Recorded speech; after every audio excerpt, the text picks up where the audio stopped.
기도하겠습니다. 생명이 되시는 아버지 하나님, 날이 춥고 아버지 하나님 어려운데 성도들이 주님 사랑하여서 거룩한 제단에 와서 세상 버리고 세상 즐거움 버리고 마음을 합하여 영광을 올려드립니다. 하늘의 문을 여시고 우리의 상한 심령을 고쳐주시고 또 우리가 예배를 통해서 하나님께 거룩한 영광을 올려드릴 수 있도록 이 예배를 축복하시고 우리의 마음을 지켜주시고 함께하여 주시옵소서.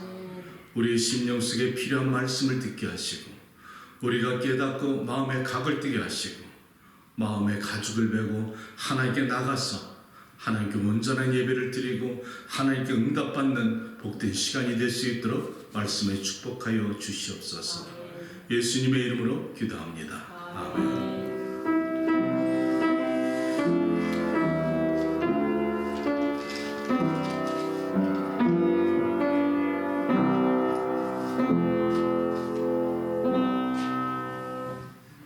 주님의 이름으로 여러분을 축복합니다. 예배 후에 친교 시간에 빠지지 마시고 함께 나눠주시고요. 교우 소식들은 우리 출타 중에 있는 제국 집사님과 송광준 집사님 계속해서 기도해 주시기 바랍니다. 하나님의 말씀 민수기 11장 11절에서 15절까지 교독합니다. 모세가 여호와께 여짜오되 어찌하여 주께서 종을 괴롭게 하시나이까? 어찌하여 내게 주의 목전에서 은혜를 잊게 아니하시고 이 모든 백성을 내게 맡기사 내가 그 짐을 지게 하시나이까? 이 모든 백성을 내가 그들을 만나나이까? 어찌 주께서 내게 양육하는 아버지가 젖먹는 아이를 품듯 그들을 품에 안고 주께서 그들의 열조에 맹세하신 땅으로 가라하시나이까? 이 모든 백성에게 줄 고기를 내가 어디서 얻으리까? 그들이 나를 향하여 울며 이르되 우리에게 고기를 주어 먹게 하온즉 책임이 심히 주하여 나 혼자는 이 모든 백성을 감당할 수 없나이다. 함께합니다. 주께서 내게 이같이 행하실진대 구하옵나니 내게 은혜를 베푸사 즉시 나를 죽여 내가 고난당함을 내가 보지 않게 하옵소서. 아멘. 이 말씀의 주제를 어찌하여 어미 없이 젖을 먹이라 하십니까? 어떻게 어미가 없이 아비 혼자서 아이를 키우라 하십니까? 이 말입니다. 이 말을 갖다가 전하는 자가 구약의 위대한 지도자 모세지요. 도대체 모세가 어떤 마음이길래 하나님 어찌하여서 나보고 어미 없이 젖먹이를 이끌고서 약속의 땅 가나안까지 가라 하십니까? 내가 이들을 낳았습니까? 내가 이들을 잉태했나요? 왜 나에게 이렇게 괴로움을 주십니까? 탄식하며 하나님께 원망조로 부르짖는 기도가 오늘 본문의 말씀이지요. 심청전의 이야기가 아니라는 것입니다. 사랑하는 여러분, 여러분은 혹시 가시고기에 대해서 들어본 적 있습니까? 그래요?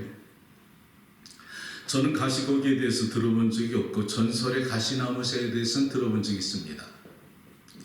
가시나무새라는 것은 평생 한 번 울기 위해서 아주 가시가 뾰족한 그 나무를 찾아다니다 마지막 죽을 때 그 가시에 뛰어들어서 처참하게 비명을 부르는 그 노래가 너무 아름다워서 가시나무새라는 전설의 새가 있는데 저는 가시고기에 대해서 들어본 적이 없어서 찾아보니까 참 흥미롭더라고요. 이 가시고기는 민물고기인데 이 민물에 살다가 암컷이 알을 낳으면 4월 초순에 한 40개에서 150개 알을 낳는다는 것입니다. 암컷이 알을 낳으면 수컷이 그 알을 잘 부화시키기 위해서 그때부터 지느러미를 흔들어서 산소를 공급하는데 그 시간이 한 보름 정도 걸린다는 것이지. 그런데 보름 동안에 이 수컷이 새끼가 부화할 때까지 탄생할 때까지 떠나지 않고 계속적으로 지느러미로 흔들고 있기 때문에 먹지도 못하고 떠나지도 못하고 보름 동안 그렇게 하다가 서서히 지쳐 죽어간다는 것이지요. 이 새끼들이 부화하면서 먹을 것이 없으니까 죽어져가는 아비의 살점을 뜯어먹으면서 이 수컷의 수명은 끝난다는 것입니다. 그 가시고기에 대해서 제가 말씀을 갖다 이렇게 어원을 찾다 보면서 참 잔잔한 감동이 옵니다. 세상에 말 못하는 미물도 이렇게 자식에 대한 사랑과 또 어떻게 본능인지 모르지만은 그런 감동을 제가 받으면서 아비의 심정으로 자신을 희생하면서 사랑은 헌신과 희생이 따르는 건데, 오늘 모세가 이스라엘 민족에게 아비의 심정으로 그들을 품고서 광야를 지나가면서 아비의 심정으로 눈물 뿌려서 기도하는 것이 오늘 본문의 말씀이지요. 이런 희생적인 사랑은 사실 부모의 사랑이지요. 부모 외에는 이렇게 자식을 위해서 생명을 대신할 사람은 없다는 것입니다.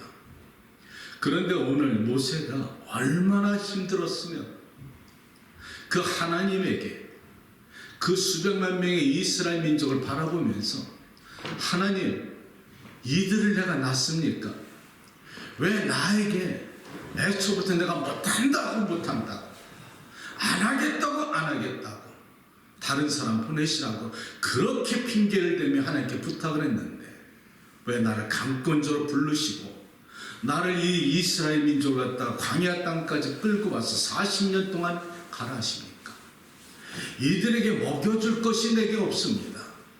그런데 이들의 불평을 내가 들으면서 내가 참담합니다. 어찌할까요?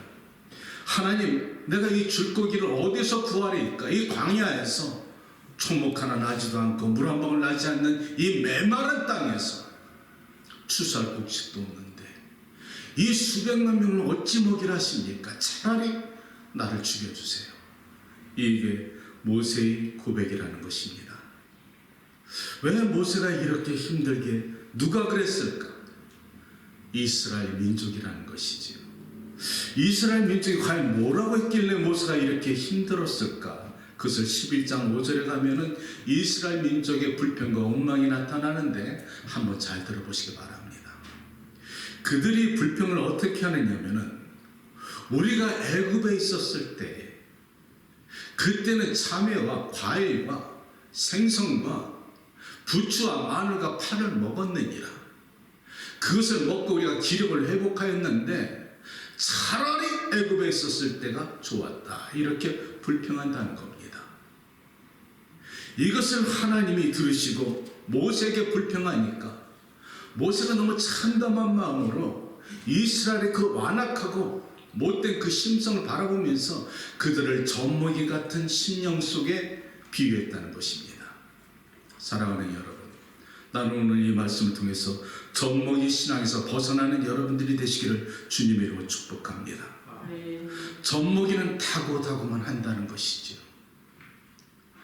젖먹이는 감사를 모릅니다.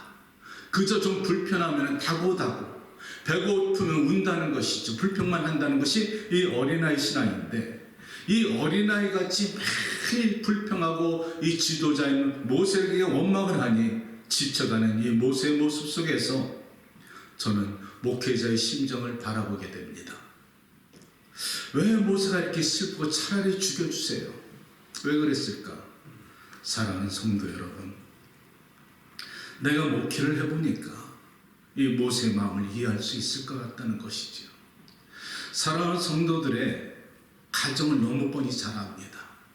어느 가정에 무엇을 도와줘야 되고 어느 가정에는 하나님의 것을 도와줘야 되고 막혔던 것을 풀어줘야 되고 길을 좀 열어줘야 되고 하나로 연합해야 되고 새벽마다 하나님께 기도하는 이 심정 속에 하나님 응답하시는 기운이 나는데, 하나님 응답해 주시면 내가 이 목회를 할 만한데 그들의 간절한 소원을 갖다 듣고 내가 중보기도를 하나님께 올려드릴 때 침묵할 때마다 이 모세의 참담한 마음처럼 내가 능력이 없나 보다, 내가 부족한가 보다, 마치 죄진 사람처럼 여러분들의 환경이 좋아지지 않는 것은 내 책임처럼 느낄 때 자꾸 마음이 짓눌러지고 용기를 잃어지고 도망가고 싶을 때가 없지 않아 있다는 것입니다. 그런데 놀라운 것을 발견하는 것은 이 이스라엘 민족의 원망 섞인 불평과 원망이 하나님이 들어주지 않더라는 겁니다. 그들의 불평과 원망을 모세가 품고 기도하니까 하나님이 응답하시더라는 겁니다. 아멘. 이것이 목회자의 기도구나. 그래서 목회자가 서야 되는구나.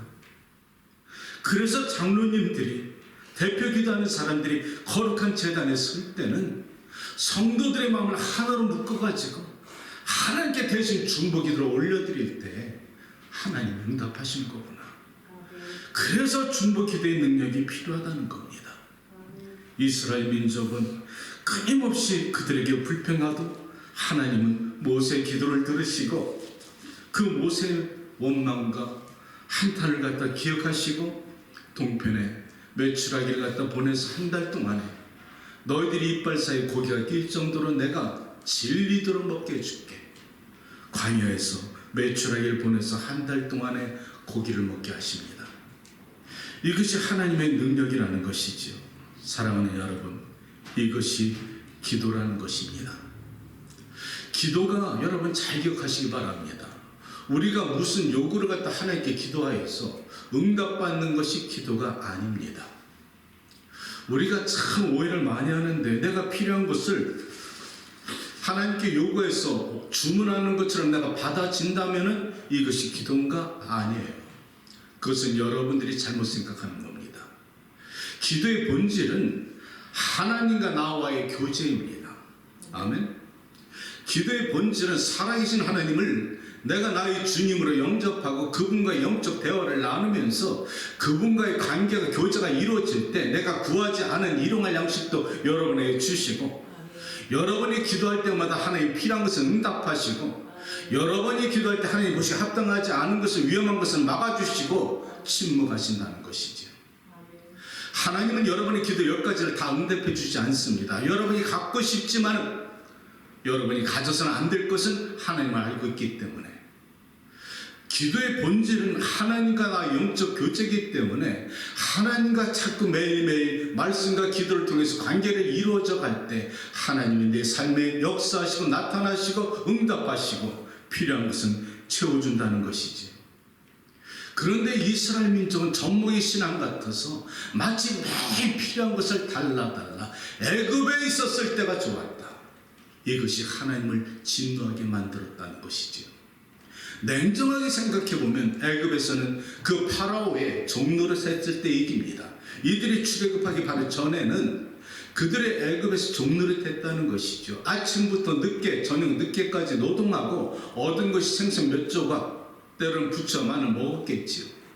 그런데 그들은 새벽부터 저녁 때까지 종노릇해서 자유가 없었다는 것입니다. 그런 그들을 이스라엘의 하나님이 모세를 통해서 끄집어내서 가나안 땅 가기 전에 축복의 땅을 말씀하시고 가기 전에 광야 훈련이 왜 필요했는가? 그것은 축복을 누릴 자격을 주시기 원했기 때문에 그렇습니다. 이스라엘 민족이 애굽에 있었을 때는 죄 마귀의 자손이었습니다. 종이었습니다. 그런데 광야를 지나 하나님의 나라 갈 때까지는 하나님의 종으로 변화받았다는 것이죠. 대단히 중요한 것인데 우리가 이 땅에 살면서 예수님을 믿기 전에 하나님을 알기 전에 우리는 세상에 마귀의 종노릇 했습니다. 그래서 마귀가 주는 물질과 돈과 명예, 권세, 세상에 유혹되는 것을 우리가 즐겼습니다. 좋은 줄 알았지. 그래서 그것을 따라 살았습니다. 그런데 빛이 임하면서 그것이 죄인지를 발견하고서 예수 그리스도를 믿음으로 말미암아 아까 찬양을 드린 것처럼 세상 것 다 버리고 세상 즐거움 다 버려버리고 주의 말씀대로 살아가는 노력하다 보니까 꽃길만 열리는 줄 알았는데 때로는 광야길을 가게 되는 때가 있어요, 없어요? 있더라고요. 예수님만 믿으면 모든 것이 평탄할 줄 알았는데 그렇지 않더라고요. 그런데 오늘 말씀을 통해서 우리가 깨닫는 것은 우리가 젖먹이 신앙에서 성숙한 신앙이 되기까지는 물질을 다스리고 돈을 다스리고 명예를 다스릴 수 있기 위해서는 내가 성화의 성숙한 신앙인이 돼야만이 가능하다는 거예요. 내가 자격이 없이 이스라엘 민족이 애굽에 있었던 것처럼 세상의 모든 물질을 다스리지 못하면서 그것을 우리가 사모하고 누린다면 그것이 독이 된다는 거예요. 그래서 하나님은 우리가 물질을 다스릴 수 있을 때까지 훈련을 시킨다는 겁니다. 마귀는 물질이 우리를 다스릴 수 있도록 만들어요. 그런데 하나님의 사람들은 물질을 다스릴 수 있는 그 지경까지 가야 된다는 것입니다. 하나님이 주셔도 감사, 안 주셔도 감사. 굶으면 금식, 죽으면 천국. 어떤 환경 속에도 흔들리지 않는 이 믿음이 있을 때 마귀가 침범하지 못하고 하나님의 능력으로 충만할 수가 있다는 것이지요. 사랑하는 성도 여러분, 여기서 이스라엘 민족의 모습을 잘 지켜보시기 바랍니다. 이것이 이스라엘 민족이냐 우리냐. 하나님은 오늘 모세를 통해서 목회자에 주시는 말씀도 되고 영적 지도자에 주시는 교훈이 될 수가 있지만은 오늘 이스라엘 민족이 주시는 교훈은 오늘 믿는 우리의 모습을 발견하게 된다는 것이지요. 그들은 정확하게 아침 저녁으로 하나님 주시는 기적을 누리고 살아갑니다.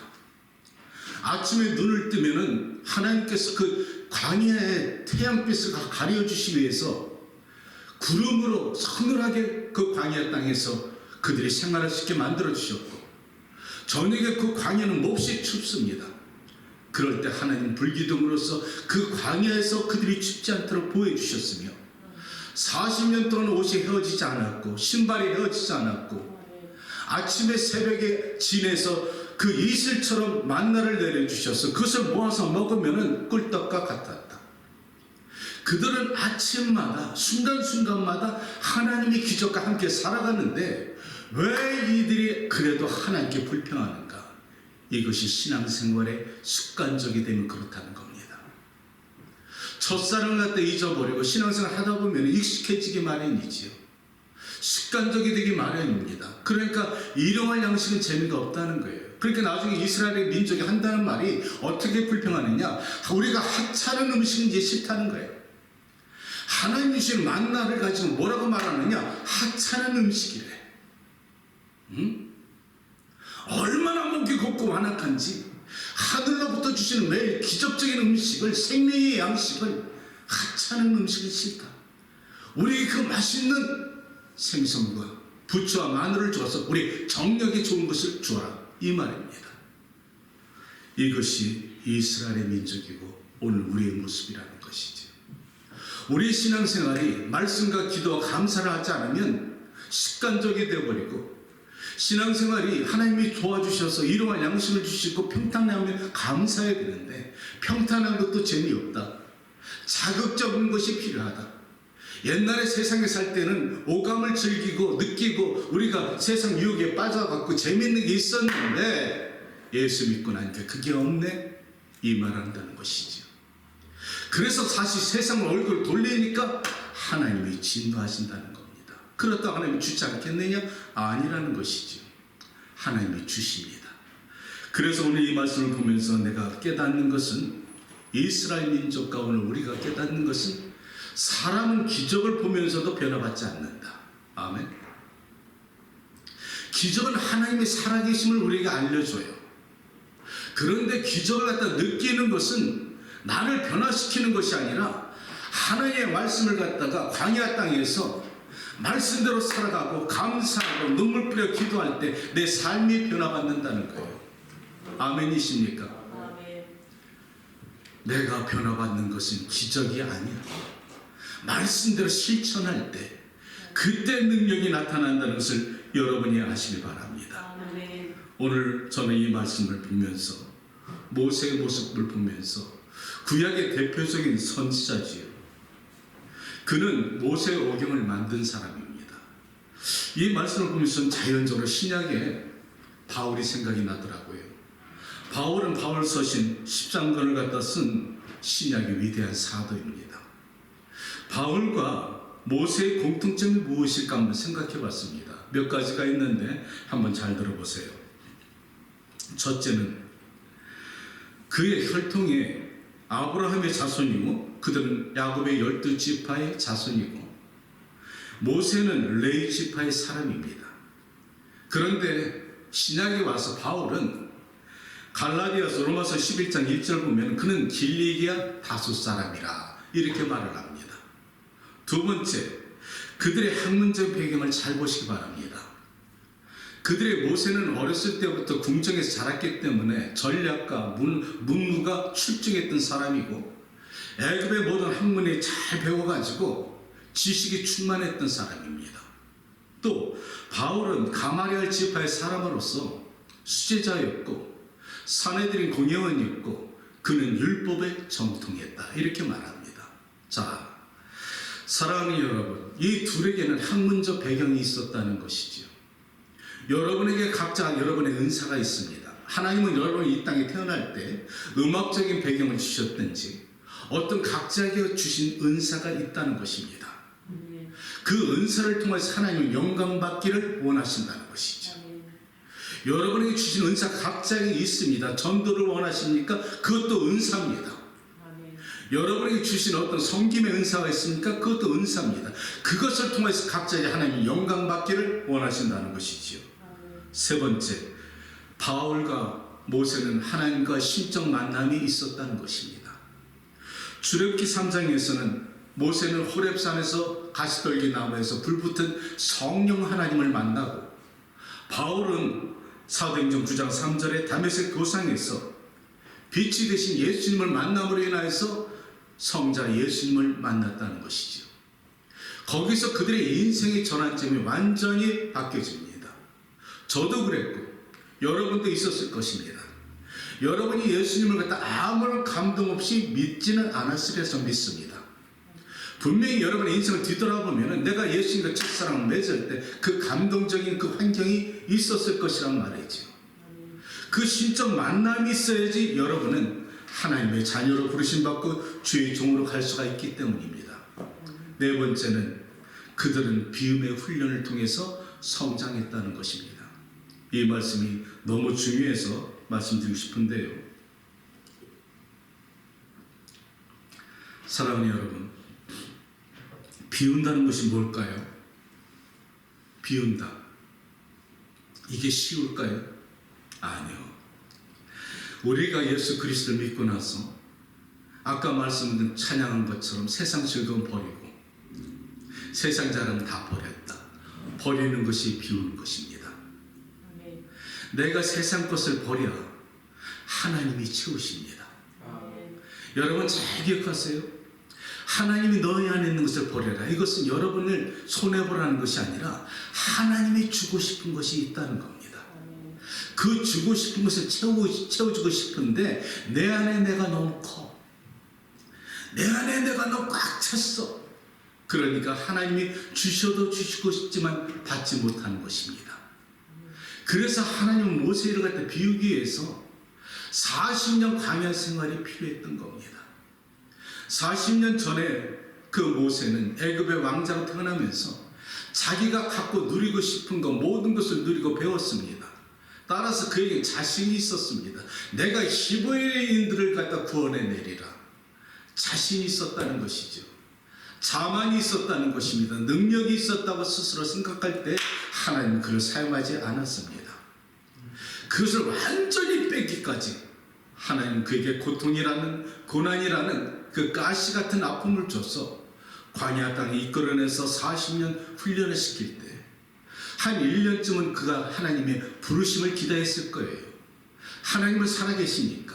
그런데 40년이 지날 때 그는 완전히 꿈이 사라지고 노인의 입장이 돼서 그는 하나의 목자 생활로 처가살이한 신세밖에 안 됐다는 것입니다.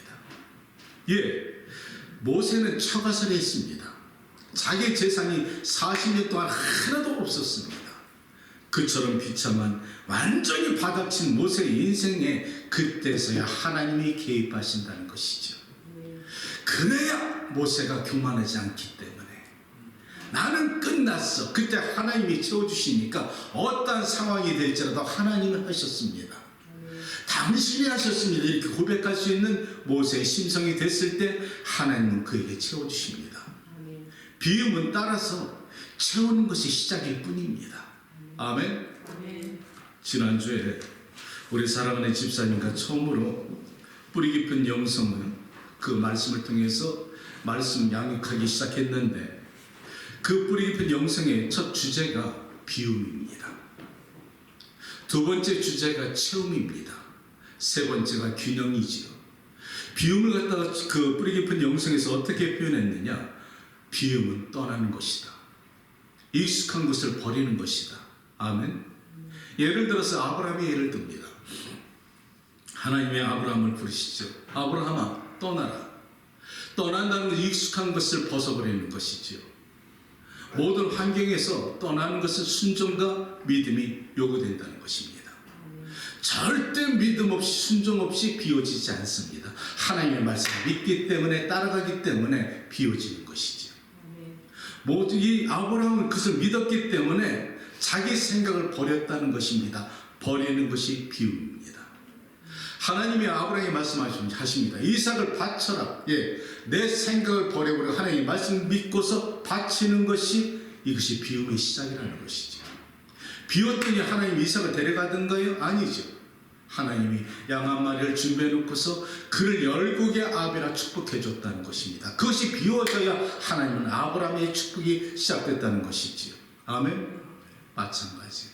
오늘 여러분에게 하나님께서 강권적으로 여러분의 삶에 비우기를 원하십니까? 기대하시길 바랍니다. 반드시 여러분에게 하나님이 채워주실 것이 있기 때문이죠. 바울도 마찬가지입니다. 바울이 비워야 될 것은 자기 중심적으로 자기 생각으로 기독교인들을 죽이는 것이 하나님의 기쁨이 될 줄 알았는데 다메섹 사건 이후로 그가 큰 충격을 받고 그가 먼저 간 것이 어딘 줄 아십니까? 갈라디아서 1장 17절에 하나님께서 그를 갖다 아라비아 광야로 이끌어내사 3년을 아라비아 광야에서 바울을 훈련시키십니다. 광야는 외롭습니다. 광야는 고독합니다. 하나님밖에 안 보입니다. 그렇기 때문에 하나님과 독대하는 시간 속에서 바울은 지난날을 철저히 회개하면서 어디로부터 잘못이 됐는가? 내가 무엇을 놓쳤는가? 이렇게 하나님과 질문하면서 하나님으로부터 오는 놀라운 것을 체험할 때 하나님 그에게 성령의 충만함을 주셨다는 것이죠. 결국 그들은 가만히 말씀을 묵상해 보면은 스스로 하나님을 택한 것이 아니라는 것이죠. 여러분 하나님이 여러분을 스스로 여러분이 하나님을 찾아온 것이 아닙니다. 여러분이 어떤 가정에 태어났든 같은 모든 환경을 조성하신 것은 하나님이셨습니다. 여러분이 교회 가서 하나님을 사랑하고 예배 예수님을 영접한 것은 여러분이 스스로 한 것이 아니라 누군가를 통해서 말씀을 통해서 내게 하나님이 우리를 부르시는 영접이 있었다는 것입니다. 여러분과 나를 강권적으로 불러주셔서 하나님의 종이 되게 하신 것은 거룩한 백성 만들기 원하셨다는 것이지요. 그런데 수많은 사람들은 종을 싫어합니다. 주인 되기 원하지요. 사랑하는 여러분, 그래서 모세가 그랬잖아요. 하나님, 나는 싫습니다. 보낼 자를 보내주십시오. 저도 이 말씀 묵상하면서 맞다. 저도 종이 되기 싫었습니다. 나는 세상에 주인으로 타고 싶었습니다. 사업을 하면서 수많은 직원들을 다스리고 떳떳한 주인의 노릇으로서 그렇게 섬기고 싶었습니다. 그런데 하나님이 강권적으로 나를 부르시고 뒤늦게 포도원에 들어와서 12사도 중에 마지막 맏대알처럼 껴들어가지고 거룩한 전의 말씀을 전하는 자가 될 줄은 저도 몰랐습니다. 그래서 종의 신분이 싫어서 하나님, 나는 아닙니다. 그런데 하나님 역사하심을 통해서 종의 신분이 되니까 내가 아까 그 찬양처럼 세상과 버렸습니다. 세상의 명예, 그 돈, 그 어떤 좋은 집, 좋은 차, 아주 맛있는 음식 버렸습니다. 미련 없습니다. 왜? 종은 그런 거에서 자유받아야 됩니다. 종은 섬겨야 되기 때문에.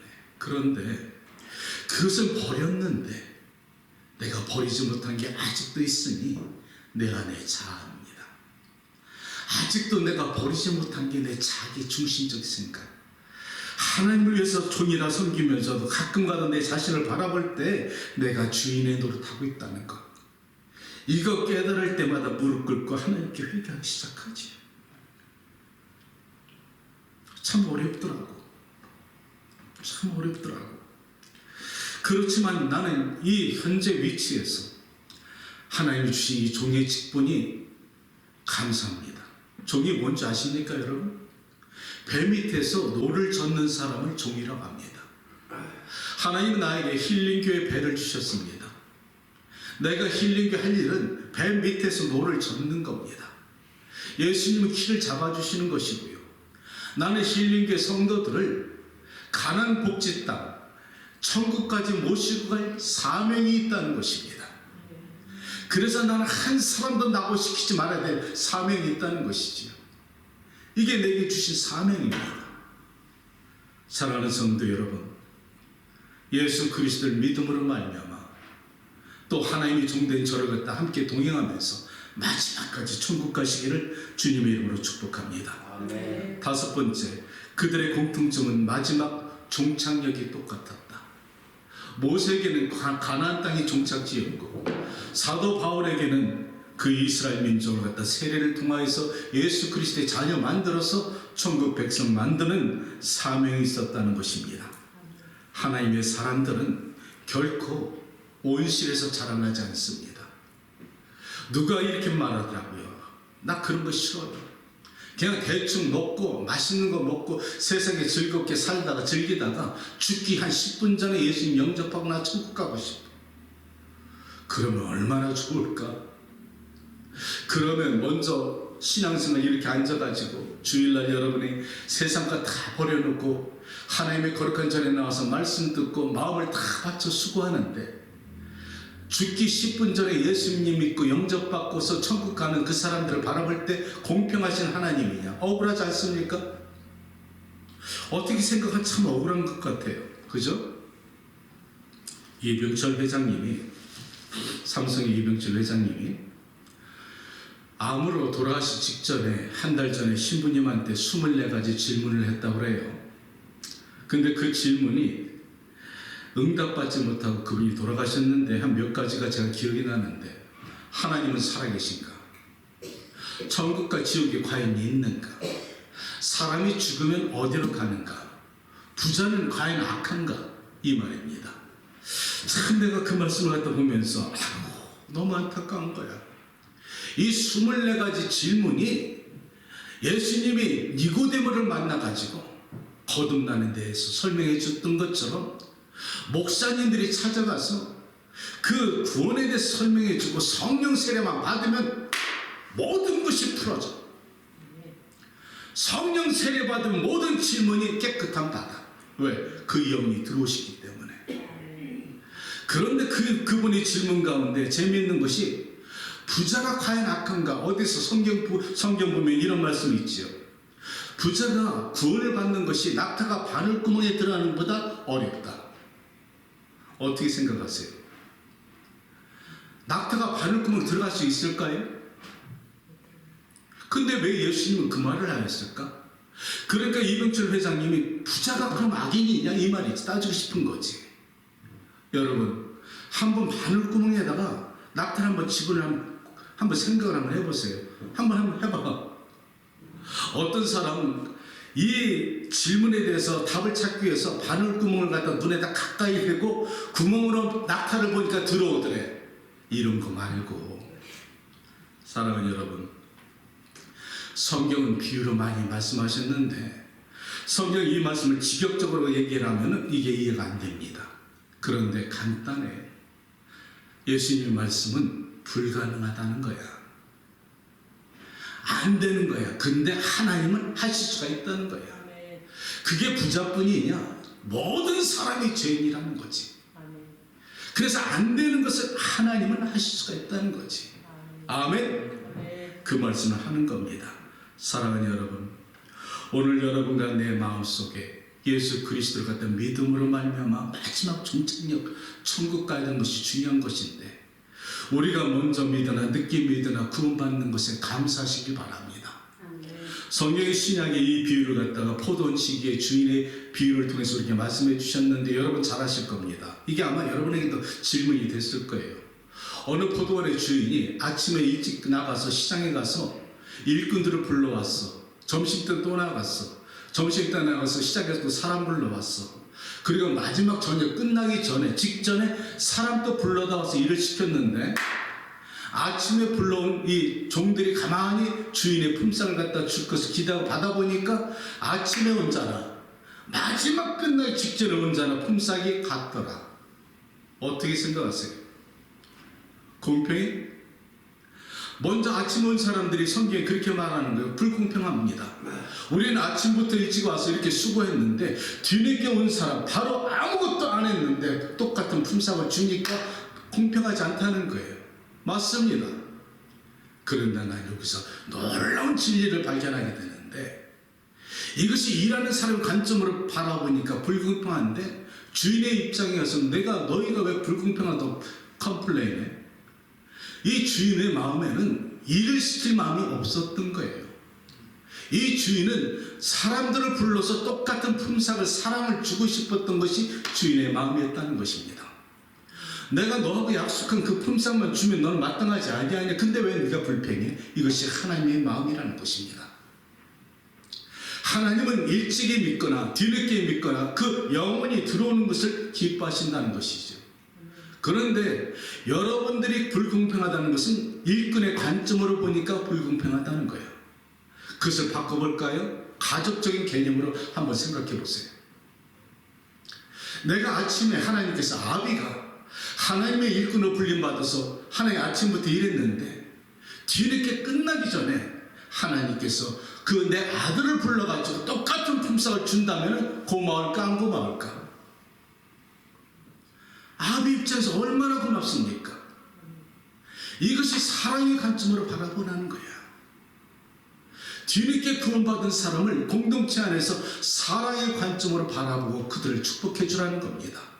그런데 나는 정확하게 압니다. 상급에는 차이가 있을 것입니다. 사도 바울의 그 면류관과 우리의 면류관이 똑같을까요? 사도 바울의 면류관은 생명의 면류관, 금 면류관이라면 우리는 개털모자 쓰면 다행이지. 나는 솔직히 말해서요, 천국만 가면 돼. 아멘? 지옥이라는 것이 어떤 게 알면 우리가 지옥만 안 가면 된다는 겁니다. 한번 들어가면 영원히 빠져나오는 그 지옥. 여러분, 지옥을 믿습니까? 여러분이 부인하든 듣고 싶지 않든 천국이 있다면 지옥은 있는 것이죠. 그래서 그 영혼 자식을 위해서 기도하라는 것입니다. 나는 분명히 이것을 믿기 때문에 우리가 하늘나라 가서 상급은 다르다는 것을 믿기를 바랍니다. 그러면 요한계시록에 보면 하나님의 그 보좌 밑에 24장로가 있었다. 그 24장로가 앉았던 자리에 여러분과 내가 갈 수가 있을까? 아니지. 그것은 상급의 차이라는 겁니다. 이 땅에서 수고하고 눈물 뿌려서 수고하고 충성스러운 청지기들에게는 하나님의 각자의 집과 각자의 상급과 면류관이 있을 것을 나는 믿습니다. 그렇기 때문에 살아서는 충성, 죽으면 천국이라는 것이지요. 하나님이 여러분에게 이 땅에 살면서 원치 않는 고난이 받는다 할지라도 그 고난이 있으면 감사하시기 바랍니다. 사랑하는 여러분, 말씀을 정리합니다.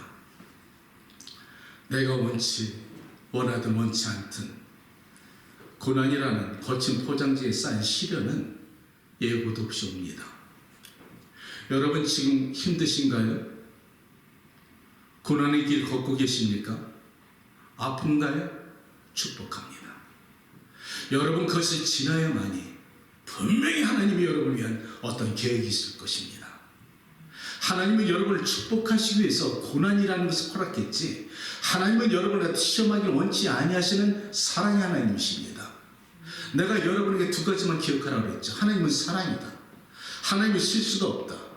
하나님의 사랑이시라면 내가 가는 이 길이 고통스럽고 힘들고 눈물을 흘릴지라도 반드시 하나님은 우리를 축복하실 것이다. 이 사랑, 하나님은 실수가 없다는 것이죠. 때론 내가 잘못해서 내가 자천 시험과 고통이 있지만은 그것이 아니라면 분명히 하나님은 여러분을 통해서 아름다운 역사가 나타날 줄로 믿습니다. 고통스러울 때 젖먹이 신앙에서 벗어나서 하나님께 아프면 아프다고 우시기 바랍니다.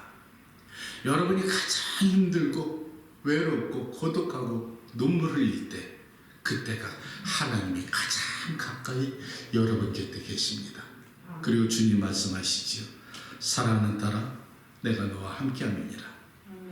사랑하는 아들아, 네가 힘들어도 인내할지어다. 내가 너를 반드시 구원하리라. 아멘. 기도합니다. 모세의 말씀을 통하여서 주의 종들에게 주시는 말씀과 젖먹이 신앙에서 벗어나서 성숙한 신앙이 될 수 있도록 말씀에서 깨닫게 해주심을 감사합니다. 성령 하나님, 우리 신앙이 좀 더 성숙하여져서 하나님 어떤 상황에서도 감사하게 하시고 하나님 원망하지 않게 하시고 하나님만 바라보는 믿음의 가정들 되게 하여 주시옵소서. 이 시간 이후로 드려지는 물질과 가정의 찬양과 또 우리가 드리는 경배를 통해서 하늘을 활짝 여시고 저들의 기도 응답하시고 안수하여 주시옵소서. 예수님의 이름으로 기도합니다. 아멘. 우리 찬양 우리 함께 기도해.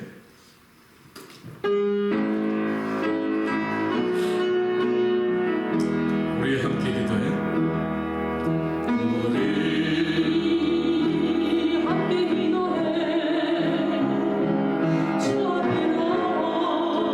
무릎 꿇고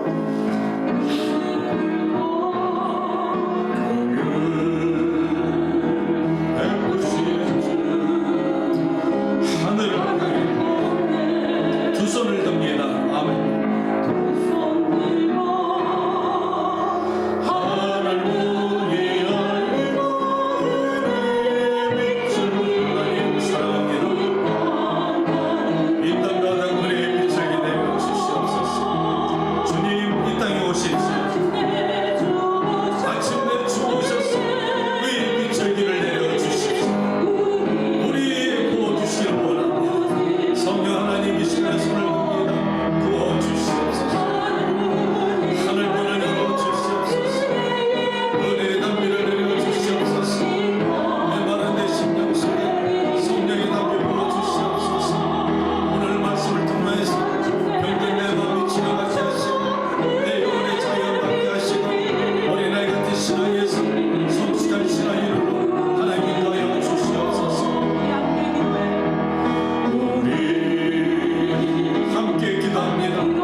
주시고 우리가 깨닫지는 못하던 하나님 우리를 지켜주신 것을 감사하면서도 옛날을 생각하면서 죄악된 생각을 하면서 옛날이 좋다고 하는 어리석은 저희들이 아닙니까?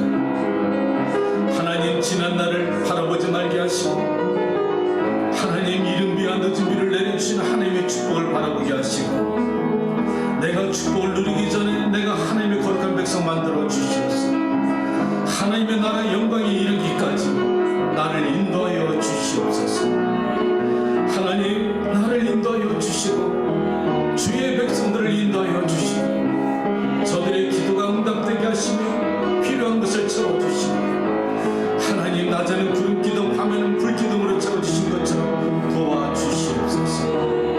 하나님 우리 교회를 지켜주시고 이 교회가 하나님의 방주 역할을 감당하게 하시고 사랑하는 성도들 한 명도 낙 없이 천국에 인도할 수 있는 교회 만들어 주시옵소서. 하나님 이 땅의 황무한 불쌍히 여겨주시고 하나님 마귀가 오는 사자처럼 쫓아다니고 있는 이 암울한 시대에 나라마다 전쟁이 통치하시고 아버지 수많은 생명들을 지켜주시고 우크라이나 중동전쟁의 위기를 갖다 멈추게 하시며 하나님 동상국가에서 신음하는 백성들을 불쌍히 여겨주시고 하나님 우리가 이 땅에 살아가는 생명의 목적이 살아가야 되는 목적이 복음의 나라가 있다는 것이고 전도하게 하시고 영혼을 구원할 수 있도록 인도하여 주시옵소서.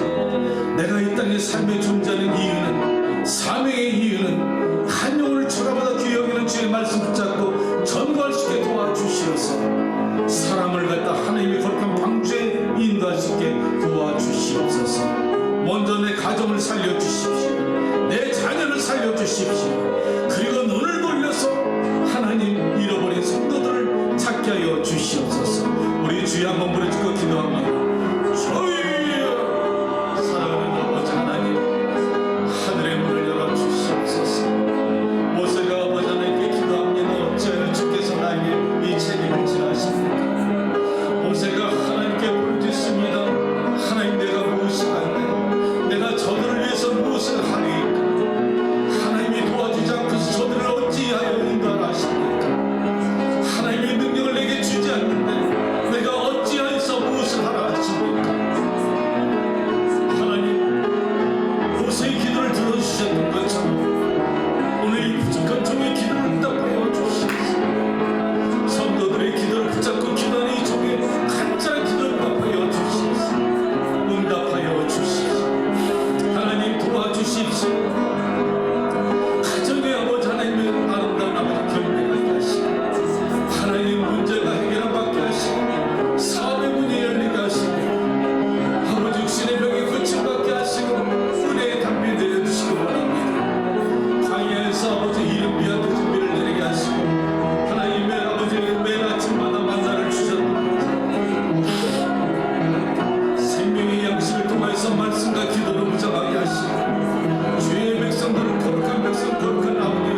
하나님 앞에 11조를 드리고 감사의 물질을 바칩니다. 주님, 사랑하는 여종이 아버지 옥합을 깼던 것처럼 주님 앞에 눈물로 드려진 이 옥합의 물질을 받아주시고 그 물질의 양보하다 그 마음을 받아주시옵소서. 아멘. 하나님 저들의 가정을 축복하시고 막혔던 것이 열어지게 하시고 아멘. 이번 주에 분명히 아름다운 열매가 나타날 수 있도록 역사하여 주시옵소서. 아멘. 저들의 삶에 기적을 체험하는 삶의 현장이 될 수 있도록 도와주시고 이 물질이 쓰여지는 곳마다 하나님의 나라가 세워지게 하시며 아멘. 건강하고 정직한 교회로 만들어 주시옵소서. 아멘. 11조를 드렸사오니 저들이 살아가는 동안에 남에게 빚지지 않게 하시고 아멘. 남에게 충분히 넉넉히 구워지게 하시고 아멘. 하나님의 나라가 세워질 수 있도록 축복하여 주시옵소서. 아멘. 자리에서 일어나시기 바랍니다. 축도합니다.